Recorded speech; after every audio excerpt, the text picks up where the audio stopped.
Hello everyone, this is Mr. Buell back yet today to talk about today's topic, sorting fiction books.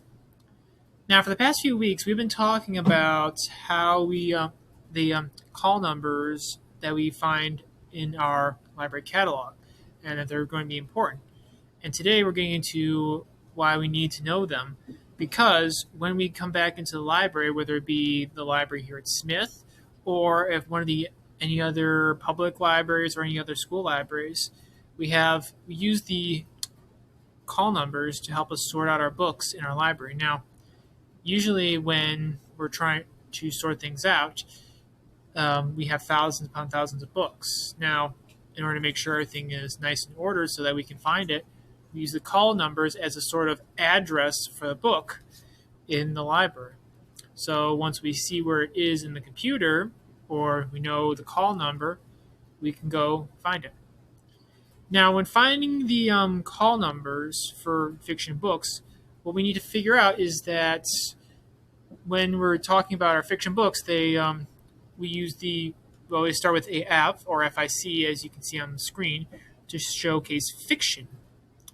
And then underneath we have three letters, and these three letters usually represent the first three letters of the author's last name. So if you do know your author's last name, this is one way that you can tell without even going into the library catalog.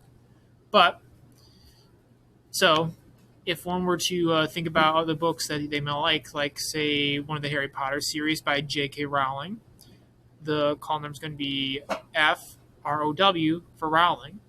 Or say you like the Percy Jackson series or any other books like it by Rick Riordan, the call number is going to be FRIO for Riordan.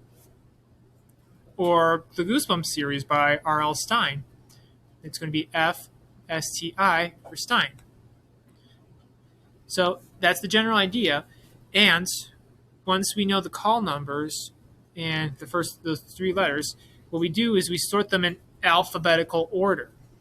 So when we're talking about an alphabetical order, we're talking about the alphabet. We're going from A to Z in that order to see which book is going to come first and then which book comes right after it in the alphabets.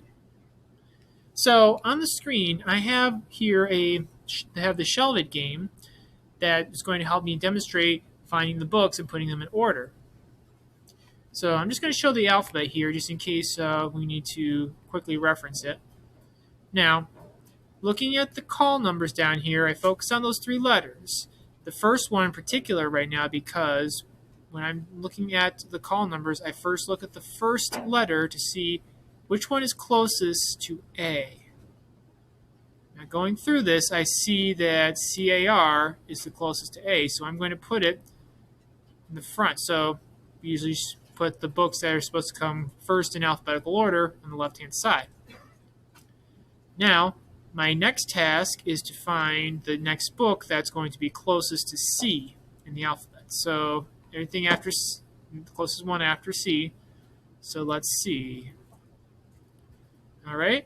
I see DUN, and D comes right after C in the alphabet. So I'm going to put that next. Now, going through again, let's see. I believe that FRA will be next since that is two letters down from D. Okay, so we got our first three books. So let's see what will come next. And looking here, I see that K will be next in the order. Now, the next one will be L. And if you take a look, we have two L's, two books that start with the call number L.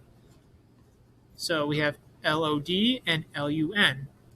Now, when this happens, when we find one that's similar, what we do is we move on to the next letter to see which one's going to come first in between those two, or those three, or how many, depending on which ones start with the first letter.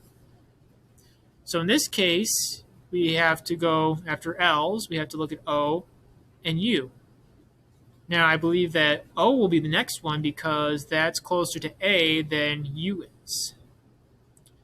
And since that's the case, the next one we do is we put LUN right after, because that's still an L book, but it's going to come after LO because that's how it would be in alphabetical order. And if the first two letters are the same, then we move on to the third to help us figure out which one will be different. Okay? Now we only have two left. We have SWE and MCC. Now, pretty sure that the M comes way before S in the alphabet. So that will be there, and that will leave SWE as my last book. So looking through all of these, I'm pretty sure that this is how it will be in alphabetical order. So I'm going to check my shelf to see how I did. Oh, would you look at that? Everything is now in order. So that's the basic understanding of how you can organize books if they're in the fiction section. So remember, these were fiction books. We're going to talk about nonfiction books and how we sort them later. But when we're doing fiction books, remember, we use the alphabetical order. We look at the first letter to see which one's going to come first, and then move down the alphabet. And if they're the same, move on to the second one to see which one will come first between those two.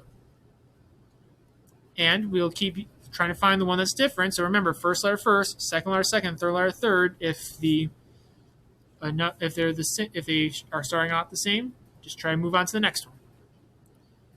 All right. So that's the basic understanding of how we do fiction call numbers in the library. Now this is going to help you when you come back into the library so you can find those books on our shelves. So it's good to get to this practice in right now so that we can come back and do this later.